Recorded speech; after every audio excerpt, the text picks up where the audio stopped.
আজ আপনাদের সামনে নিয়ে এসেছি এক অসাধারণ মুভির গল্প, যার শেষটা আপনার চোখে জল আনতে বাধ্য। আমাদের সমাজের এক কঠিন সত্য তুলে ধরা হয়েছে এই মুভির মাধ্যমে, যা আপনার আমার চোখের আড়ালে হয়তো প্রতিনিয়ত ঘটেই চলেছে। সিনে গল্পতে আমি শ্রেয়সীর সাথে থাকুন। মুভির শুরুতেই আমরা আবিদা নামক একজন মহিলাকে দেখতে পাই, যে তার ছোট্ট মেয়ে দুয়াকে নিয়ে বাজারে এসেছে। সে কিছু প্রয়োজনীয় জিনিস কেনাকাটা করে দোকান থেকে ফিরছিল, কিন্তু দোকানদার রাগারাগি করে বলে, তুমি গত মাসের জিনিসের টাকাই এখনও দাওনি, আমি আর একটা জিনিস বাকিতে তোমাকে কি করে দেব। আবিদা তখন রিকোয়েস্ট করে বলে, পরের মাসেই সবটা শোধ করে দেব ভাইয়া, বলে জিনিসটা নিয়ে মেয়ের হাত ধরে সেখান থেকে চলে আসে। এরপর তারা বাচ্চাদের একটি ড্রেসের দোকানে যায়। সেখানে একটা জামা দেখে দুয়া আর তার মার খুব পছন্দ হয়ে যায়, কিন্তু জামার দামটা অনেক বেশি হওয়ায় আবিদা সেটা নিতে পারে না। দুয়ার মনটাও খারাপ হয়ে যায়। আবিদা কানে কানে দুয়াকে কিছু কথা বলে, তখন দোকানদার খুব অদ্ভুতভাবে তাদেরকে দেখছিল। এরপর জামাটা না নিয়ে তারা ঘরে ফিরে আসে। ঘরে ফিরতেই তার শাশুড়ি খুব রাগারাগি করে, কারণ তারা অনেক দেরি করে ফেলেছিল বাজার থেকে ফিরতে। কিন্তু আবিদা কোনো কথা না বলে চুপচাপ নিজের কাজ করতে থাকে। আবিদার একটা ছোট ছেলেও রয়েছে। 2 সন্তান, শাশুড়ি আর স্বামী সুলেমানের সাথে থাকতো সে। সুলেমান একজন ট্যাক্সি ড্রাইভার। ছেলের স্কুলে টাইম হয়ে গেছে, তাই তাড়াতাড়ি ছেলেকে নিয়ে ট্যাক্সি করে রওনা দেয় সুলেমান। পিছন পিছন দুয়াও সেখানে আসে স্কুলে যাওয়ার জন্য, কিন্তু বাবা তাকে না নিয়েই চলে গেছে। দুয়ার মন খুব খারাপ হয়ে যায়। তখন আবিদা এসে দুয়াকে সান্ত্বনা দেয় আর তাকে খেলতে বলে। দুয়া আনন্দের সাথে খেলতে চলে যায়। সে একা একাই খেলতে অভ্যস্ত ছিল। আবিদা খুব মুখ দিয়ে মেয়ের খেলা দেখছিল। অন্যদিকে সুলেমানকে দেখা যায়, সে তার ট্যাক্সি নিয়ে রাস্তায় রাস্তায় ঘুরছিল, কিন্তু কেউ তার ট্যাক্সিতে উঠতে রাজি হচ্ছিল না। এখন সবাই অনলাইনে ক্যাব বুক করে যাতায়াত করে, এসি গাড়িতে সবাই ওঠে। পুরনো ট্যাক্সি এখন অতীত, তাই সুলেমানের ইনকাম অনেক কম হচ্ছিল। তার পক্ষে সংসার চালানো খুব কঠিন হয়ে দাঁড়িয়েছে। তবে সারাদিন খেটে খুঁটে যা ইনকাম করতো, সবটা দিয়ে তার ফ্যামিলিকে খুব সুখে রাখতে চাইতো। আবিদার ছেলের স্কুলের ছুটি হয়ে গেছে, তাই সে দুয়াকে নিয়ে ছেলের স্কুলের হাজির হয়। ফেরার সময় ছেলে আইসক্রিম খেতে চাইলে আবিদা তাদেরকে আইসক্রিম কিনে দেয়। দুজন দুটো আইসক্রিম খেতে থাকে, কিন্তু আইসক্রিমওয়ালাও অদ্ভুতভাবে তাদের দিকে তাকিয়ে থাকে। আবিদা কোনো পাত্তা না দিয়ে ছেলে মেয়ের হাত ধরে বাড়ি ফিরে আসে। পরের দৃশ্যে দেখা যায়, সুলেমান একজন লোকের কাছে গিয়ে কিছু টাকা ধার নিচ্ছে, কারণ আর একদিন পরই ছিল ঈদ। লোকটি সুলেমানকে এই গাড়িটা বিক্রি করে অন্য কাজ শুরু করতে বলে, কারণ সুলেমান প্রায়ই আসতো তার কাছে ধার করতে। সুলেমানের অবস্থা সে ভালোভাবেই জানত, তবে সুলেমান সেটাতে রাজি হয় না। সে তার আব্বুর রেখে যাওয়া শেষ স্মৃতি ছিল এই গাড়িটা। টাকাটা নিয়ে সুলেমান কোনো কথা না বলে বাড়ি ফিরে আসে। রাতে আবিদার সাথে কথা বলছিল সুলেমান। তার কাজের অবস্থা যে খুব একটা ভালো না, সেটা খুব আগেই জানতো আবিদা। সে সুলেমানকে বলে, কোনো টাকার ব্যবস্থা করতে পারলে। সুলেমান বলে, ঈদটা ভালোভাবেই কেটে যাবে, কিন্তু তারপরে যে এই বছরটা কিভাবে চলবে তা জানি না। আবিদা সান্ত্বনা দিয়ে বলে, সবটাই উপরওয়ালার কাছে, সব ঠিক হয়ে যাবে, তুমি চিন্তা করো না। সুলেমান বলে, কেউ তার পুরনো ট্যাক্সিতে আর উঠতে চায় না, সবাই এখন অনলাইনে বুক করে এসি গাড়িতে যেতেই অভ্যস্ত। তার মন খারাপ করে তারা শুয়ে পড়ে। তখনই দুয়া আবিদার কাছে আসে আর আবিদার পাশে শুয়ে পড়ে। সুলেমান এটা দেখে খুবই বিরক্ত হয় আর আবিদার উপর কটমট করে তাকিয়ে থাকে। পরদিনই ছিল ঈদ। সুলেমান সবাইকে নিয়ে মাজারে যায় ঘুরতে।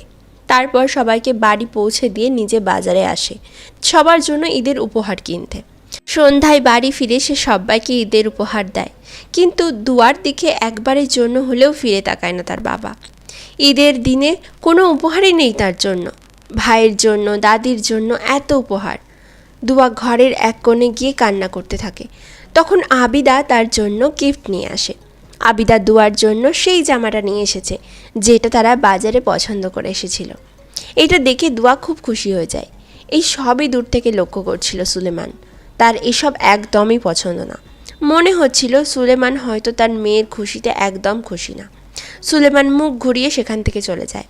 সুলেমান তার মাকে বলছিল যে আবিদা খুব বাড়াবাড়ি করতে শুরু করেছে। এত অভাবের মধ্যেও কোনো মতে আমি সংসার চালাচ্ছি, আর সে মেয়ের জন্য জামা কিনে এনেছে। তার মা বলে তোমাদের আর একটা বাচ্চা নেওয়ার সময় হয়ে এসেছে, তাহলেই সমস্ত কিছু ঠিক হয়ে যাবে। সুলেমান বলে আমি তো একটা বাচ্চাকে মানুষ করতে গিয়েই নাজেহাল হয়ে পড়ছি, আর একটা বাচ্চাকে আমি কিভাবে মানুষ করব। তার মা বলে আর একটা ছেলে হলে সেটা তোমার জন্যই ভালো হবে, বয়সকালে এক ছেলের ভরসায় থাকাটা দায় হয়ে যায়। আজ আমাকেই দেখো না, তোমাকে একাই টানতে হচ্ছে। সুলেমান এই সব কথায় টেনশনে পড়ে যায়। অনেক ভেবে দেখে মায়ের কথাটাই ঠিক, তাদের আর একটা সন্তান হলেই ভালো হবে। আবিদাও ছোট বাচ্চাটাকে নিয়ে ব্যস্ত থাকতে পারবে। মায়ের বাধ্য ছেলের মতো আবিদার কাছে যায় সে। তবে আবিদা নিজের কাজ সেরে ঘুমিয়ে পড়ে। রাতে সুলেমানের ঘুম আসে না, মায়ের কথাগুলো ভাবতে থাকে। তাই সে মাঝরাতেই আর একটি সন্তানের জন্য আবিদাকে জোর করে। অতীতের সব কথা মনে পড়ে যায় আবিদার। ফ্ল্যাশব্যাকে দেখানো হয় কয়েক বছর আগে সুলেমান, তার মা ও আবিদা একজন ডক্টরের কাছে গেছে, কারণ আবিদা প্রেগনেন্ট হয়েছে। কিন্তু আল্ট্রাসাউন্ডে দেখা যায় আবিদার গর্ভের সন্তানটি মেয়ে। তার শাশুড়ি ডক্টরকে বলে আমি চাই না আমার বাড়িতে প্রথম সন্তান মেয়ে হোক, তাই বাচ্চাটা অ্যাবর্শন করিয়ে দিন। এটা শুনে আবিদা খুব রেগে যায়। সে বলে আমার পেটের বাচ্চা উপরওয়ালার দান, সে ছেলে হোক বা মেয়ে, আপনি কে আমার সন্তানকে নষ্ট করার। এই নিয়ে তাদের মধ্যে কথা কাটাকাটি হয়। সুলেমান ঝামেলা চায় না, তাই সে মায়ের হাতে হ্যাঁ মেলায় কন্যা সন্তানকে নষ্ট করার জন্য। এই কথা শুনে ডক্টর খুব রেগে যান। তিনি বলেন এসব কাজ আমি করতে পারবো না, আর এটা অনেক বড় মহাপাপ, আর আইনত তো অপরাধী বটে। আর একবার যদি আপনারা অ্যাবর্শনের কথা বলেন আমি কিন্তু পুলিশ ডাকতে বাধ্য হব, আর সেটা যদি হয় আপনি ও আপনার মা দুজনেই কিন্তু জেলখানাতে থাকবেন। এই সব কথা শুনে তারা হসপিটাল থেকে বেরিয়ে যায়। এই ঘটনার কিছু মাস কেটে যায়। আবিদার শাশুড়ি এক প্রতিবেশী মহিলার সাথে গল্প করছিল। কথায় কথায় তাকে জানায় যে তার ছেলের বউয়ের পেটে মেয়ে সন্তান রয়েছে, আর সে কিছু মতেই চায় না যে তার ছেলের ঘরের প্রথম সন্তান মেয়ে আসুক। আবিদার শাশুড়ি ওই মহিলাকে বলে তুমি আমাকে এমন কোনো উপায় বলে দিতে পারো যাতে আমি ওই বাচ্চাটিকে নষ্ট করে দিতে পারি। মহিলাটা তার শাশুড়িকে একটা কাগজের মধ্যে করে ওষুধ দেয়। মহিলাটি বলে কোনোভাবে আবিদার খাবারের সাথে এই ওষুধটা মিশিয়ে দিবেন, তাহলেই তার পেটের বাচ্চাটা নষ্ট হয়ে যাবে। আবিদার শাশুড়ি সেই মতো ওষুধটা নিয়ে আবিদার দুধের গ্লাসে ভালোভাবে মিশিয়ে দেয়, আর সেখান থেকে চুপচাপ লুকিয়ে চলে আসে। আবিদা নিজের হাতের কাজ সেরে যখন ঘরে এসে দুধটা খেয়ে নেয়, তারপর থেকেই তার প্রচণ্ড পেটে ব্যথা শুরু হয়। সে যন্ত্রণায় চিৎকার করে আম্মি আম্মি বলে ডাকতে থাকে। আম্মি বলে শাশুড়িকে ডাকলেও তার শাশুড়ি আম্মির মতো ব্যবহার তো করেনি, সে ছিল অমানুষ। কিন্তু শাশুড়ি সবটা জেনে শুনে বসেছিল চুপচাপ, উপরওয়ালার নাম করছিল। ছটপট করতে করতে আবিদা মাটিতে বসে পড়ে। ওই ওষুধের রিয়াকশানে প্রচুর রক্তপাত হয় তার। এইভাবেই আবিদার পেটের মধ্যে বেড়ে ওঠা নিষ্পাপ ছোট্ট কন্যা ভ্রূণকে হত্যা করে তার শাশুড়ি। এটা সমাজের একটা সত্য ঘটনা। আমার আপনার সামনে হয়তো এগুলো ঘটছে না, তবে আজও কুসংস্কারকে ভিত্তি করে অনেক মানুষই কন্যা ভ্রূণ হত্যা করার মতো মহাপাপ করে চলেছে। এই হত্যা করাটা ভ্রূণটাই ছিল দোয়া। দোয়া কখনো পৃথিবীর আলো দেখতেই পায়নি, তার আগেই তার নানি তাকে শেষ করে দিয়েছে। তবে আম্মির কল্পনায় সে আজও রয়ে গেছে, তার কল্পনাতেই সে বেড়ে উঠেছে। সেই জন্যই ড্রেসের দোকান আর আইসক্রিমের দোকানের লোকটা আবিদার দিকে অদ্ভুতভাবে তাকাতো, কারণ তারা তো কোনোভাবে দোয়াকে দেখতেই পেত না। মায়ের মমতাতেই শুধুমাত্র দেখা যেত দোয়াকে। পরদিন সকালে বর্তমান দৃশ্য। আবিদা নামাজ পড়ার পর নিজের আল্ট্রাসাউন্ডের ছবিটা হাত বুলিয়ে কান্না করছে। এটা তার পেটে থাকা অবস্থায় দোয়ার ছবি। আজ সে বেঁচে থাকলে দোয়ার মতোই হেসে খেলে বেড়াতো।